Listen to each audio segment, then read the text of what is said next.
Hi అండి. అందరికీ నమస్కారం. Welcome to my channel. ఈ వీడియోలో ఏపీ ప్రభుత్వ ఉద్యోగులకు మరియు పెన్షనర్లకు ఊహించని శుభవార్త అండి. పీఆర్సీ, ఐఆర్ ప్రకటనకు రంగం సిద్ధం. పూర్తి వివరాలు వీడియోలో తెలుసుకుందాం. వీడియోని ఎక్కడే కానీ స్కిప్ చేయకుండా ఎండ్ వరకు చూడండి. అప్పుడే ఇన్ఫర్మేషన్ పూర్తిగా అర్థమవుతుంది. వీడియో చూస్తున్న ప్రతి ఒక్కరు వీడియోకి లైక్ చేయండి ఫ్రెండ్స్. ఈ వీడియోని తోటి ఉద్యోగ పెన్షనర్ మిత్రులతో అయితే షేర్ చేయండి. కొత్తగా మన ఛానల్ చూస్తున్నవారు ఇంకా సబ్స్క్రైబ్ చేసుకోకుంటే వెంటనే మన ఛానల్ అయితే సబ్స్క్రైబ్ చేసుకోండి. దీని ద్వారా నేను చేసే లేటెస్ట్ వీడియోస్ అన్నీ మీ వరకు రీచ్ అవుతాయి. ఇక ఆలస్యం చేయకుండా వివరాల్లోకి అయితే వెళ్ళిపోదాము. ఆంధ్రప్రదేశ్ ప్రభుత్వ ఉద్యోగులకు ఉత్కంఠభరితమైన సమయం అండి ఇది. నూతన పీఆర్సీ మరియు ఐఆర్ ప్రకటనల గురించి చర్చలు జోరుగా సాగుతున్న తరుణం. రాష్ట్ర మంత్రివర్గం జనవరి 2 సమావేశం కానుందన్నమాట. అంటే ఏపీ క్యాబినెట్ భేటీ జనవరి 2వ తేదీ. ఆ సమయంలో ఉద్యోగుల పెండింగ్ సమస్యలపై కీలక నిర్ణయాలు వెలువడే అవకాశం ఉందని అధికారిక వర్గాలు తెలియజేశాయి. కేబినెట్ సమావేశంపై ఆసక్తి. జనవరి 2 ఉదయం 11 గంటలకు ముఖ్యమంత్రి చంద్రబాబు గారి అధ్యక్షతన సచివాలయంలో కేబినెట్ సమావేశం జరగనుంది.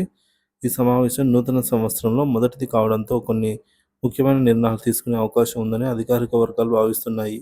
ముఖ్యంగా పీఆర్సీ, ఐఆర్ పెండింగ్ బకాయిలపై క్లారిటీ ఇవ్వాలని ఉద్యోగులు ఆశిస్తున్నారు. ఉద్యోగుల డిమాండ్లు.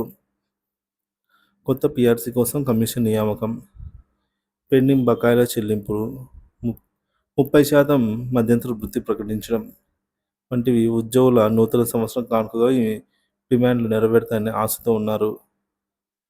ప్రభుత్వ ప్రధాన కార్యదర్శి సిఎస్ ఈ సమావేశానికి సంబంధించి వివిధ శాఖల నుంచి తమ ప్రతిపాదనలు ఈ నెల 30వ తేదీ సాయంత్రం 4 గంటల లోపల అందజేయాలని అయితే ఆదేశాలు జారీ చేశారు. ఈ నేపథ్యంలో పీఆర్సీ, ఐఆర్ వంటి సమస్యలపై దృష్టి సారించే అవకాశం ఉందని తెలుస్తోంది. సమావేశంలో చర్చకు వస్తున్న అంశాలు. మహిళలకు ఆర్టీసీ ఉచిత ప్రయాణ పథకం, పోలవరం మరియు అమరావతి రాజధాని పనుల పురోగతి, తల్లికి వందనం పథకం అమలు, కొత్త సిఎస్ నియామకం, ముఖ్యంగా ప్రభుత్వ ఉద్యోగుల డిమాండ్లకు సంబంధించి నిర్ణయాలు. రాజకీయ వర్గాల అంచనాలు. ఈ సమావేశంలో నూతన సంవత్సరం ప్రారంభంలో జరుగుతున్నందున ప్రభుత్వ ఉద్యోగుల కోసం ప్రత్యేక నిబంధనలు వెలువడే అవకాశం ఉందని రాజకీయ వర్గాలు భావిస్తున్నాయి.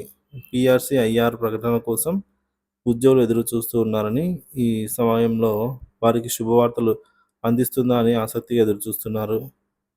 జనవరి 2న జరిగే ఈ మంత్రివర్గ సమావేశం ప్రభుత్వం నుంచి కీలక నిర్ణయాలు వెలువడే వేదికగా మారవచ్చు. ఈ సమావేశం తర్వాత ఉద్యోగుల ఆశలు ఎంతవరకు నెరవేరుతాయో వేచి చూడాలి.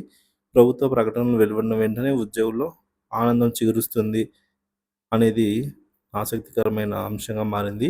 సో దీనిపై మీ అభిప్రాయాన్ని కామెంట్ ద్వారా తెలియజేయండి. Thank you for watching this video.